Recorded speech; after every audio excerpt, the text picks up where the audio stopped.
చేశారో నిజంగా తెలుగుదేశం పార్టీ కార్యకర్తలు గత 10 రోజులుగా వాళ్ళు ఎంత స్థితప్రజ్ఞులుగా ప్రవర్తిస్తున్నారంటే ఓకే రాష్ట్రాన్ని కాపాడుకున్నాం, రాక్షస సంహారం జరిగింది, అది ఫిజికల్గా జరగాల్సిన పని లేదు. ఇప్పుడు జగన్మోహన్ రెడ్డి ఈరోజు మీటింగ్ పెట్టి మళ్ళీ లేస్తాం, ఇందాకేమన్నాడు తెలుసా, నేను వేల కిలోమీటర్లు పాదయాత్ర చేశాను, ఆ శక్తి నాకు ఇంకా ఉంది అన్నాడు. ఆ శక్తి నీకుందని మీ ఇంట్లో వాళ్ళే అనుకోవట్లేదు.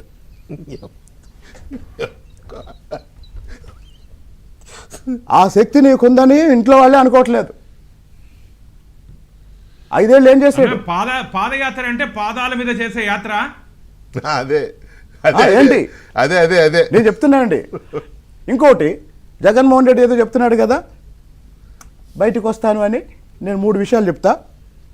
దమ్ముంటే తాడేపల్లిలో పర్యటించమనండి.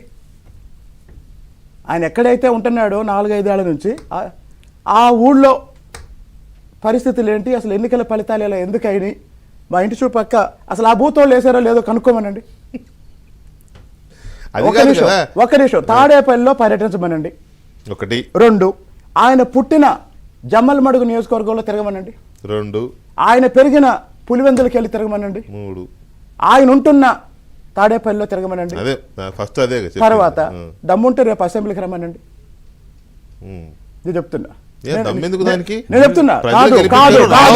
కాదు అమరావతి మహిళల మీద జగన్మోహన్ రెడ్డి చేసిన దాక్షకాలకి జగన్మోహన్ రెడ్డి అమరావతి మహిళలకి రైతులకి క్షమాపణ చెప్తేనే రాజధానిలో అడుగు పెట్టాలి. అమరావతి కాదండి, చెప్తున్నా రాష్ట్ర ప్రజలకే చెప్పాలి. ఎందుకంటే రాజధాని లేని రాష్ట్రంగా చేసినందుకు అది ఫెయిల్ అయింది కాబట్టి, ప్రజలే ఒప్పుకోలేదు కాబట్టి, నువ్వు చేసింది తప్పుడు విధానము, 3 ముక్కలాట ఇవన్నీ అని అన్నారు. ఈ రోజు జగన్మోహన్ రెడ్డి దగ్గర కూర్చున్న వైసీపీ వాళ్ళు ఎవరో తెలుసా?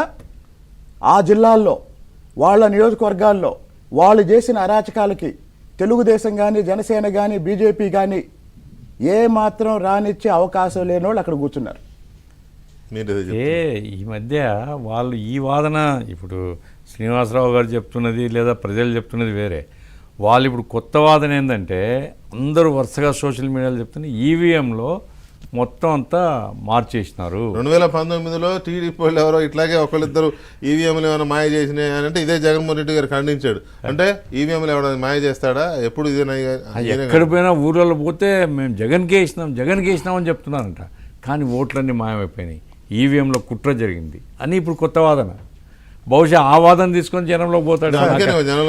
ఒక్క నిమిషం, పోలింగ్ రోజు 11 గంటలకల్లా వైసీపీ నాయకులు సైలెంట్ అయిపోయారు, బూతుల దగ్గర. ఒక నిమిషం సైలెంట్ అయిపోయారు.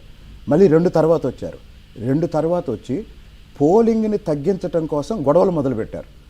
తర్వాత 6 గంటలకు పోలింగు క్యూలో ఉన్న వాళ్ళకి టోకెన్స్ ఇచ్చి మిగతా వాళ్ళని ఆపుతారు కదా, ఆ క్యూలో ఎవరైతే ఉన్నారో వాళ్ళని ఓటు వేయకుండా గొడవలు పెట్టుకొని వీలైనంత పోలింగ్ తగ్గించడానికి ప్రయత్నం చేశారు.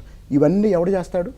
పోస్టల్ ఓటింగ్ గెలిచేవాడు చేస్తాడా, ఓడిపోయేవాడు చేస్తాడు? పోస్టల్ బ్యాలెట్ చెల్లకుండా చేయాలని